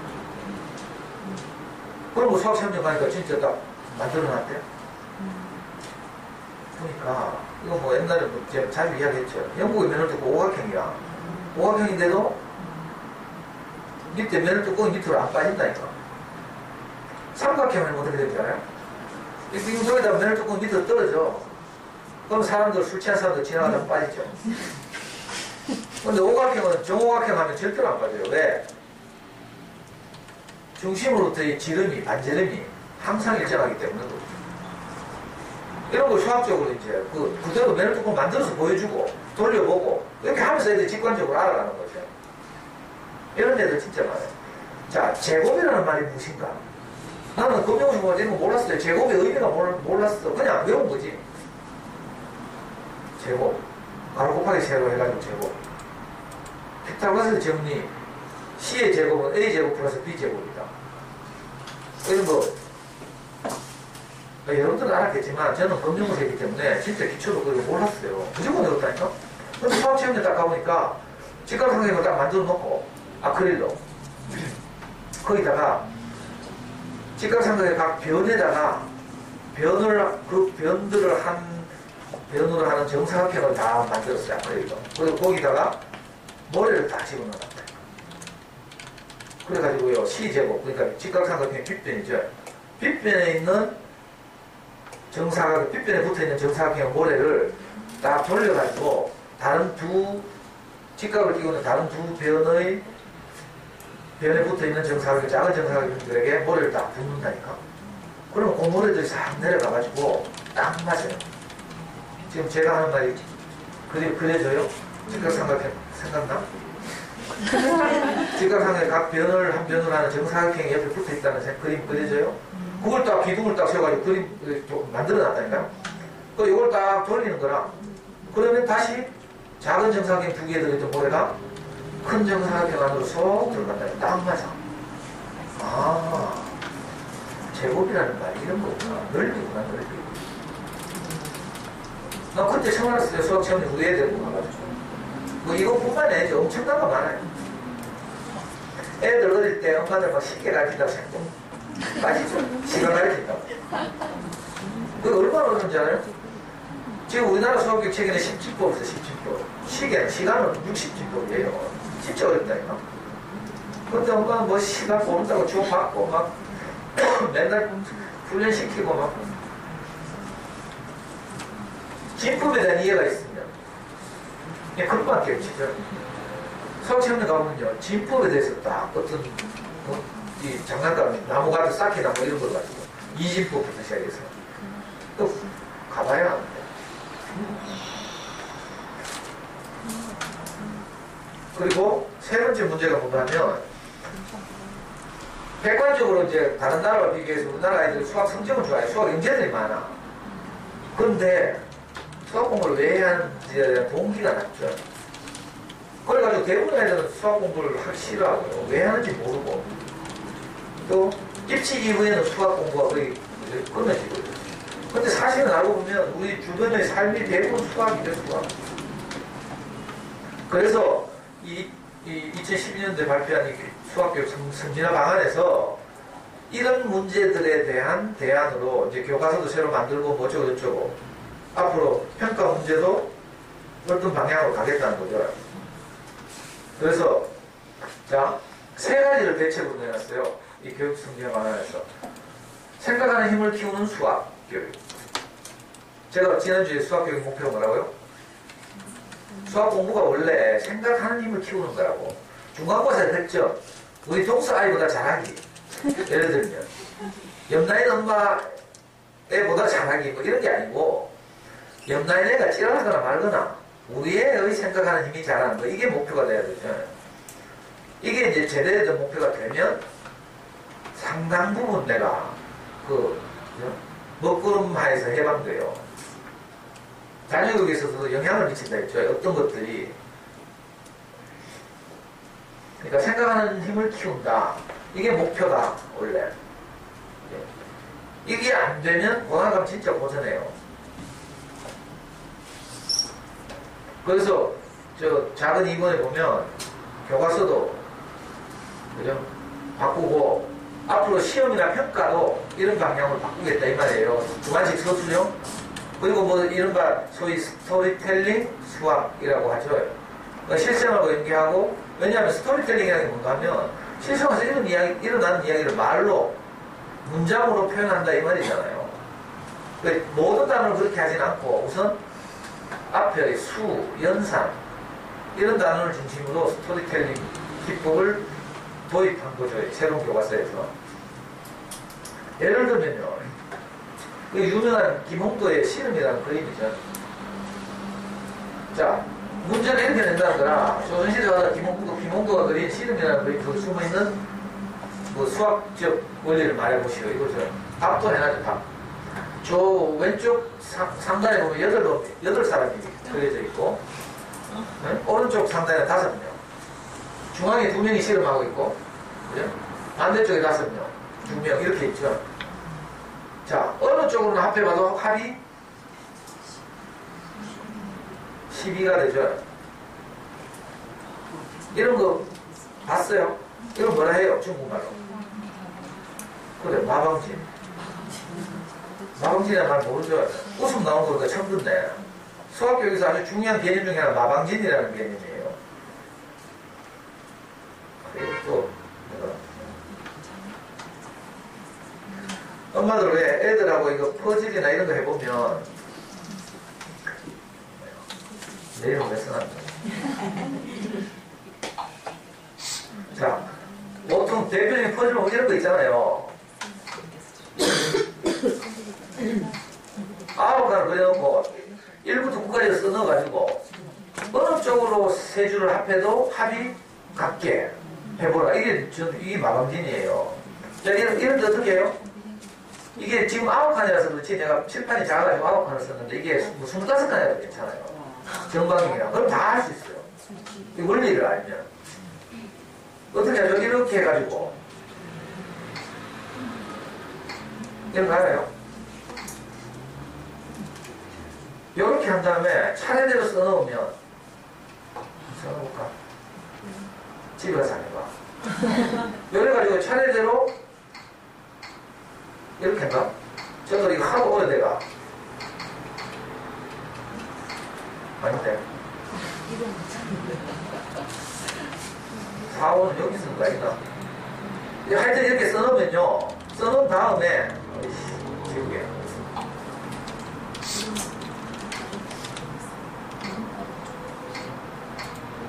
아홉 칸이죠? 그럼 요렇게. 한 다음에 1, 2, 3, 4, 5, 6, 7, 8, 9.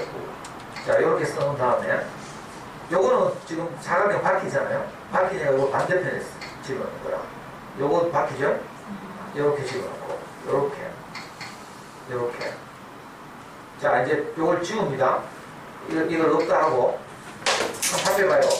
어느 쪽으로 합해도 다 15가 되죠. 그래요. 네. 이게 유명한 마방진인데 이걸 25칸 해도 똑같아요. 그러니까 원리만 알면, 그죠? 가로 세로 똑같은 이런 도형이 나오면 이렇게. 그러니까 김홍도의 그림에서 이거 그림책 꼭 나온대요. 그죠? 다음 주에 말씀드리겠지만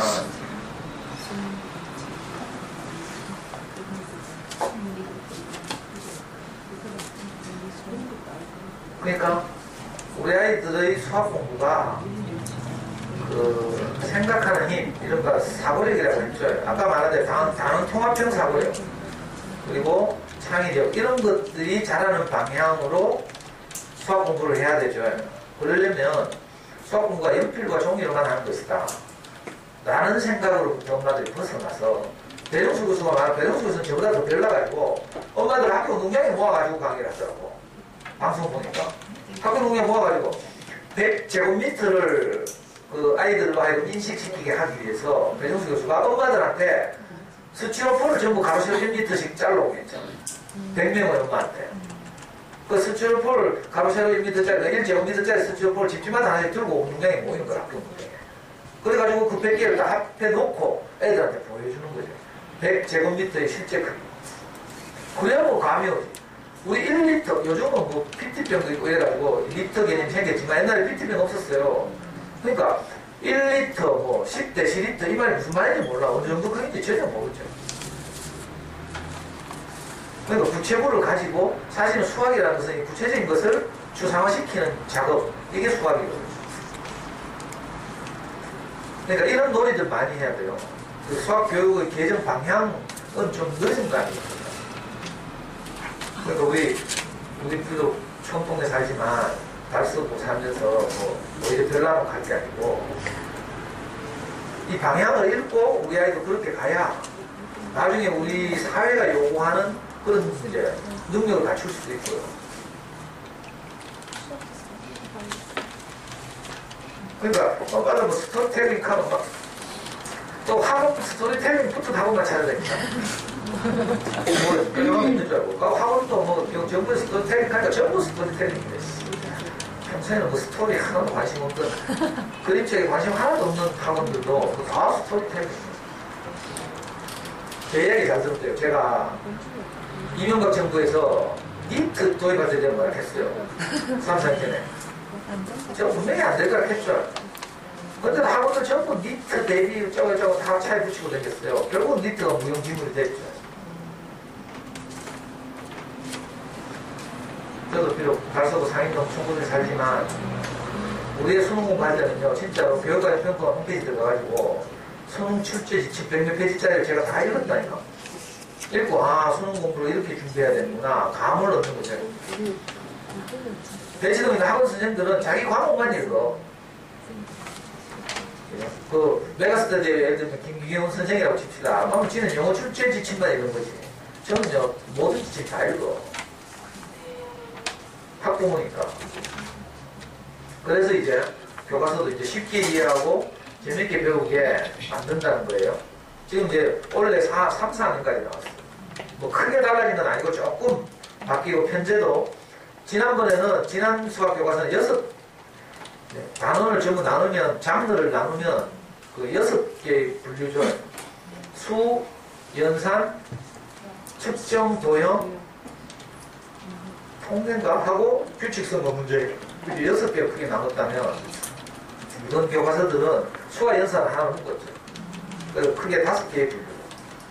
아마 내년까지 다 나오면 이걸 하나의 표로 만들 수 있을 거예요. 5학년, 6학년까지 나오면 초등 교과정을 지난 교과서는 우리 카페에 올려져 있죠. 이거 한눈에 볼 수 있게. 근데 지금은 교과서 바뀌고 있어서 제가 아직 표를 못 만들었는데 그 교과서도 그렇게 스토리텔링형으로 쉽고 재밌게 배울 수 있도록 만들겠다는 뜻이고 이제 학교 교실도 이렇게 체험이나 활동을 많이 할 수 있도록 하겠다는 게 교육부의 방침이에요.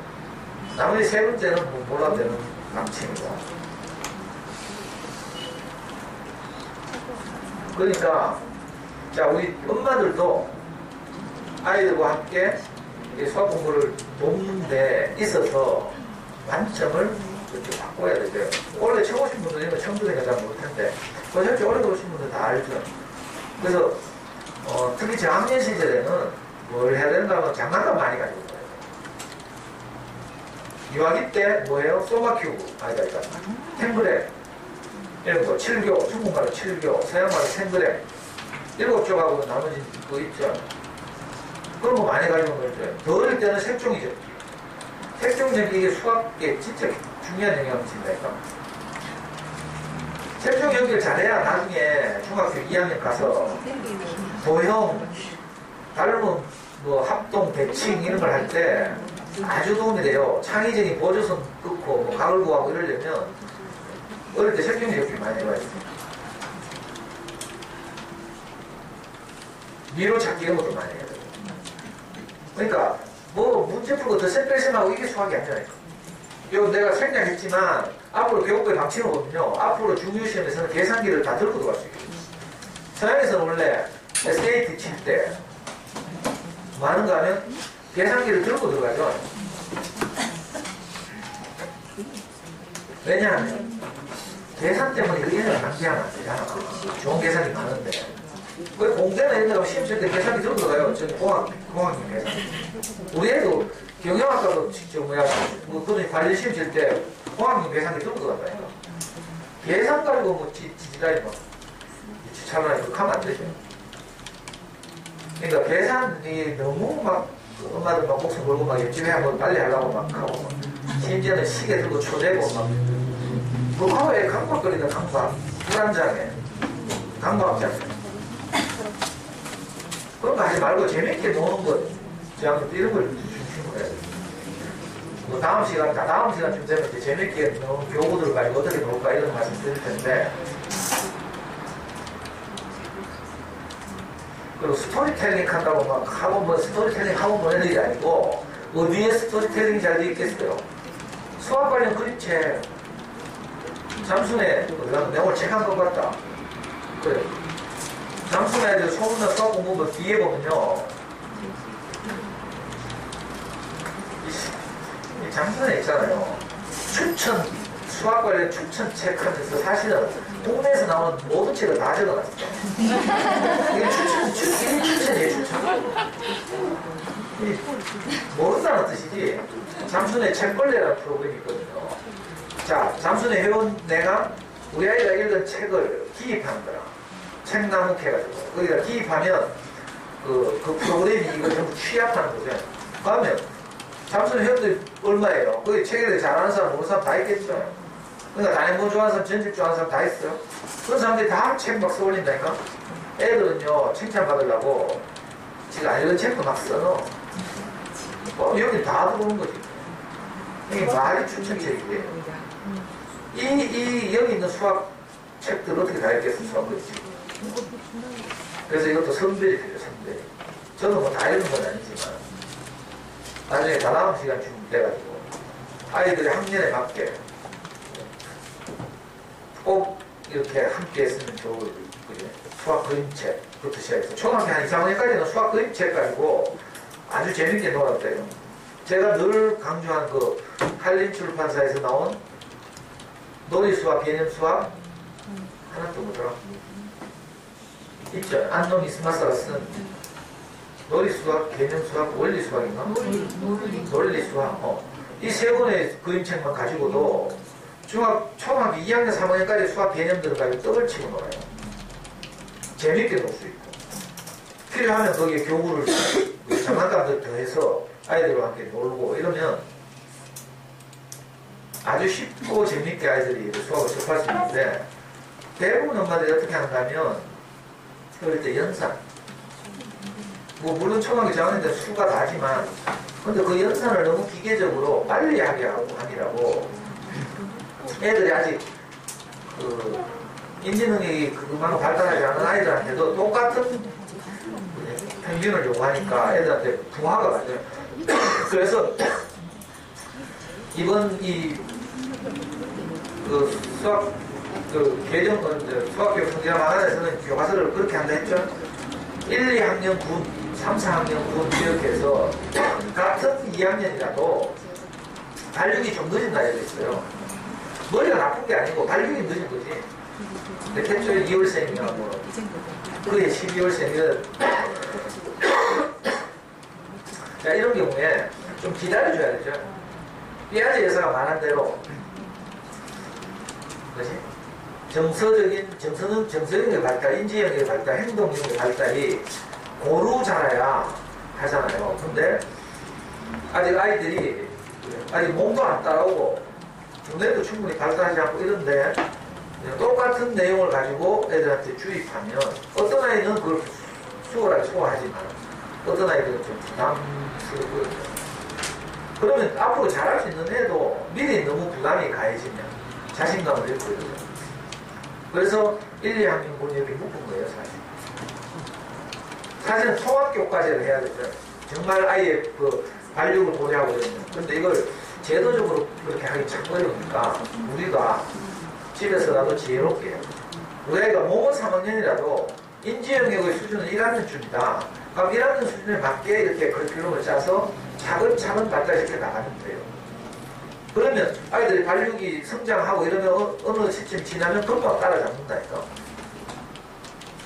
근데 균일하게 똑같은 내용을 아이들 발달을 고려하지 않은 채로 막 집어넣으면 어떤 아이는 잘 받아들이지만 어떤 아이는 그것 때문에 무리가 와서 수학과 빠이빠이 하는 거고. 자, 그러니까 이게 지금 우리나라 교육부가 가고 있는 수학교육의 방향이고, 사실 이건 교육부가 이렇게 정리해서 발표하지 않았더라도 일부 좀 선진적인 학부모도 다 알고 있는 거예요. 그래서 어릴 때 이런 식으로 제대로 준비를 해야 나중에 후회를 안 해요. 그냥 옆집 언니 하듯이 똑같이 하면 다 고등학교 가면 다 좌절을 받고. 그러니까 가능하면 옆집 언니 따라다니지 말고. 미안한 말이지만 그래, 미안한 말이지만. 이 성경에 보면 그런 말 있어. 소경이 소경을 인도한다. 자기도 잘 몰라. 그리고 뭐 다 지치려고 내려주는 게 옆집 언니 더 잘하라. 나중에 후회한다. 뭐. 그때 애가 안쓰러워서 좀 놔뒀지만, 그러니까 반성이 그거밖에 안 돼. 뭐, 과학적이고, 체계적인 이런 뭐, 그게 있는 게 아니고, 절대로 그렇게 따라가면 안 되고요. 그리고 여러 번 말씀드리자 근본적으로는, 오늘 우리가 아이와 함께 하루를 지내면서, 거기서 우리가 뭐를 건져 올려야 된다. 행복, 기쁨, 이런 걸 건져 올려야 돼요. 안 그러면 하루 지낸 것이 허무하죠. 남은 것이 없으니까. 이게 계속 쌓이면 나중에 애 다 키웠는데 내가 추수한 게 없어. 그러니까 허무하죠. 지금도 우리 주변에, 제 주변에 애 대학 보낸 엄마가 하는 말이, 애 보고 싶어 죽겠대. 서울 올라가가 방어도가 살락하더라. 물론 애를 사랑하는 마음은 알겠는데, 엄마들이 이제 다른 이제 역할이 없어지면, 애 키우는 게 자기 인생에 다 하면 있잖아. 애 대학 가고 나면 참 기도 가야 된다. 빈둥지 줍니다. 허무해지죠. 애는 떠나보내야 돼요. 그렇죠? 우리 마음으로는, 부모 마음으로는 내가 늘 우리 아이를 옆에 두고 있지. 근데 마음이 그렇지. 사실은 아이는 자라나서 엄마를 필요하지 않게 되는 것이 정상이에요. 서운해한 게 아니라 그게 성장 과정이죠. 우리 애널원들은 이걸 다 알아요. 그래서 마음으로부터 자식을 떠나보내죠. 그래서 너가 잘 사는 것이 나를 위한 것이다. 이렇게 부모님들이 말하잖아요. 저도 마음으로는 이번에도 우리 벌써 외국 훈련받아고 외국 군복 과정을 내갔어. 그래가지고 이야기하면서 니 그냥 경북대 로스쿨 와서 엄마 아빠하고 그냥 같이 살자 하면서 애 자꾸 맨날 한 달에 한 번씩 보고 떠나보내려고 하니까 안쓰럽잖아요. 성인역 지하철에서 꼭 안고 우리 아들 사랑한다 하고 보냈는데, 안쓰러워서 그렇게 한마디 했더니 하는 말이, 아니 난 뉴욕 가는 거였어. 그게 인생이기도 하고요. 그러니까 우리 아이들 그렇게 떠나보내도 내가 괜찮으려면 어떻게 해야 돼요? 아이를 키우는 동안에 이 아이로 인해서 내가 정말 행복하고 감사하고 즐겁고 이래야 아이가 내 품을 떠나도 내가 후회가 났잖아요. 조금만 크면 이제 엄마가 아이를 손댈 그게 거의 없어지거든요. 여기 이번에 문화 가고 나니까 집에 오는 시간이 맨날 9시 반인데 뭐 9시까지 야자하고, 그러니까 뭐 겸이 엄마가 아무리 뭐 겸이에 대해서 뭐 애틋한 마음이 있어도 그 표현할 시간이 잘 없어. 자, 지금은 거의 고등학교 그렇지. 혹시 공부 좀 잘해가지고 서울을 갖고 가요. 진짜 슬픈 일이죠, 슬픈.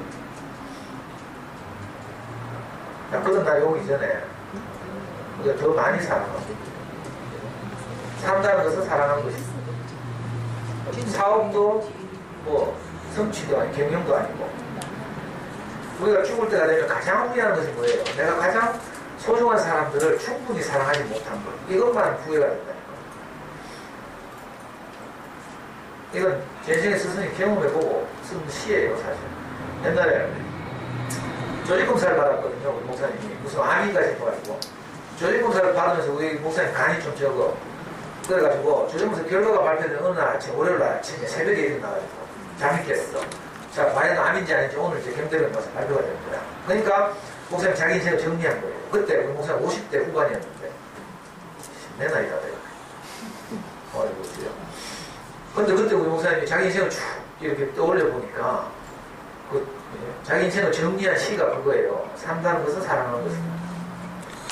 사업도 경영도 아니고 뭐도 아니고 산다는 것은 우리가 서로 사랑하는 것이다.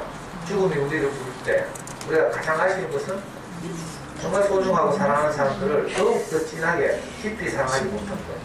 이것이 후회로 남는다. 이런 이야기인데, 제가 인생수업이라는 책을 옛날에 보시면 자주 추천해 드렸잖아요. 그 인생수업이라는 책 보면 전부 시험 인생을 사는 사람들이 한결같이 하는 말이 now 이렇게 말해요. now. 그 영어 원전에 보면 가장 많이 쓰인 단위가 now래. 그죠?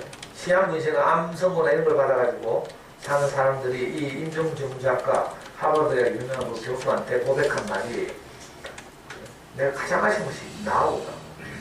지금 남의 사람들이 들리고 싶은 말이 지금 서로 살아가. 지금 내가 소중한 마음을 표현하라 이거죠. 인생을 정리하게 되면 이제 우리가 이걸 알게 돼요. 아직 젊고 우리가 죽음이 임박하지 않아서 실감이 안 날 뿐이죠. 그러니까 하루하루를 아이들과 좀 재밌게 살면서 아이들의 자랑, 성장 이런 걸 확인하고 그걸 기뻐하고 감사하고 이러면 지금도 얼마든지 우리가 꼭 시험 쳐가지고 성적 100점 맞아와야 감사하고 이런 게 아니고요. 우리 아이의 어제와 오늘을 내가 비교하라고 했죠. 비교는 옆집에 하고 하는 게 아니고 우리 아이의 어제와 오늘을 비교하는 거였죠. 얼마 아이들이 항상 자라했죠. 아유, 우리 애 보니까 엊그제 군대 가가지고 막 부탁 다녀가지고 아빠 살리도록 하면서 연락 와가 막 제가 울면서 그 차물고 평택까지 가는 데가 엊그제 같아요. 근데 진짜 막막했거든요. 내가 어찌할 수 없어가지고 부모인데 내가 다른 거 할 수 있는 게 아무도 없어가지고 무조건 그냥 차몰고 그냥 부대에 쳐들어갔어요. 그게 벌써 2년이었어요. 엊그제 같은데 벌써 그 어려운 군대 생활 다 마치고 와서 예비군 훈련 받았어요. 아직 내가 볼 때 아직 애기인데 예비군 훈련 받는데 고무링 차는 법은 몰라. 고무링 뭔지 알아요? 남자도 군복 바지 보면요 추렁추렁하면 안 되잖아. 그러니까 고무를 딱 끼워가지고 바지 밑단을 고무링 안으로 딱 접어넣는 거예요. 그럼 동그랗게 바지가 딱 되죠. 헌병들 보면 다 그렇게 해요. 군복에는 항상 고무링이 있어야 돼. 고무링도 없고 제대할 때 받아보지도 않고 그래가지고 고무링 산다고 내 인터넷 검색해가요. 고무링 900원 하는데 택배비 2,500원 그거 사다가 또 택배 붙이고 있잖아요. 근데 아이고 우리가 그렇게 자랐잖아요. 그 어려운 군대 생활을 무사히 마치고 이제 예비군이야 예비군. 내 옛날 예비군 때 난 다 큰 줄 알았는데 지금 내가 부모 입장에서 애를 보니까 아직도 애기라 애기.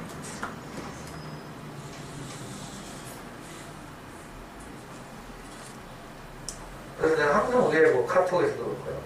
우리 아들 사랑해 하고 24살 된 청년에게. 근데 그렇게 표현하고 나면 일단 내가 좋아요. 내 아들 사랑해 이렇게 말하면 이제 몸개심이 하나 뭐 학생 관리는 뭐 이렇게 해서 하면 내게도 즐거움이 없고 애도 신경질 나고 그래. 그러니까 우리가 가능하면 나도 행복하고 상대도 행복하게 하는 이런 말을 하고 살아야죠. 자, 이러려면 그런 하늘 아래 있어요. 내가 목구름 아래 있으면서 햇빛 쬐게 기다리는 것은 노력해도 안 되는 일이죠. 많은 엄마들이 노력하면 되는 줄 알아. 속고 있는 거죠. 평생 노력하는 거지. 시지프스의 저주. 시지프스는 제우스의 저주를 받아가지고 처음에 시지프스 생각했을 때 아이고 그래 바위 여기까지 거 뭐. 내가 좀 잘못했으니까 벌 받지. 바위를 좀 너까지 불러 올리기만 하면 제우스의 징벌이 끝날 줄 알았어. 그런데 바위를 굴러 올려놓는 순간 어떻게 돼요? 바위가 다시 굴러 내려오죠. 그러면 또 굴러 계속 바위 밀어 올리다가 평생 사는 게 시지프스잖아요. 그래서 그리스 신화에서 이걸 보고 시지프스의 저주. 어쩌면 우리도 내가 노력하면 뭐 어떻게 될 줄 알고 노력하면 내가 아이를 사랑할 수 있을 줄 알고 노력하면 내가 아이와 소통할 줄 알지만 근데 노력으로 되는 문제는 아니에요. 노력으로 될 게 있고 노력으로 안 될 게 있죠. 내가 제 키가 지금 한 5cm만 더 자랐으면 내가 얼마나 멋있겠어요. 이 다리가 O형인데 어릴 때 영양실조 걸려가지고 우리 형은 키도 크고요 177인가 이렇고 다리도 길고 서구적으로 생겨가지고 우리 형 보면 다 영화배우 같거든. 거기다 돈 잘 버니까 옷도 잘 입고 다니지. 그런데 저하고 동생은요 어릴 때 무릎을 못 먹어가지고 다 O형에다가 동생은 전부 다 듣자. 내가 노력한다고 키를 5cm 자라게 할 수 있겠어요? 그러니까 노력해서 되는 게 있고 노력해서 안 되는 게 있어요. 이걸 구분하는 게 지혜죠.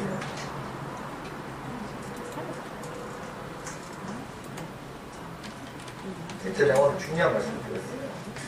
우리가 아이들과 관계에서 특히 수학 공부를 해보는 게 드러나거든.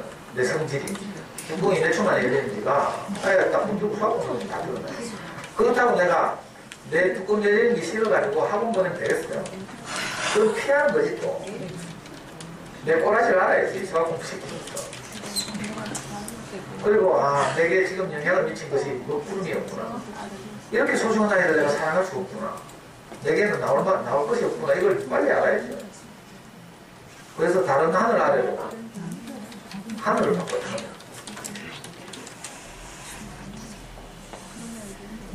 저는 살아보니까 진짜 그래요. 내가 내게 영향을 미치는 가치가 내 인생을 결정하거든요.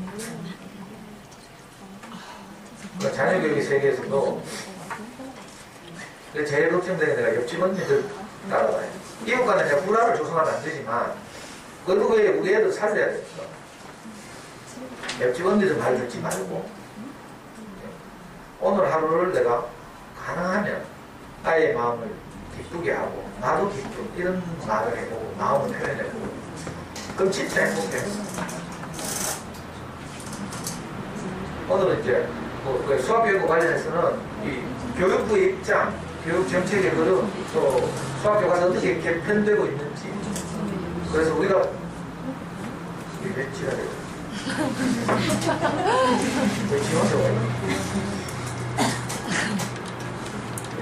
우리가 앞으로 애들과 함께 수학 공부 어떻게 해야 될지를 엄마들이 감잡게 하려고 제가 일부러 이 자료를 가져왔어요.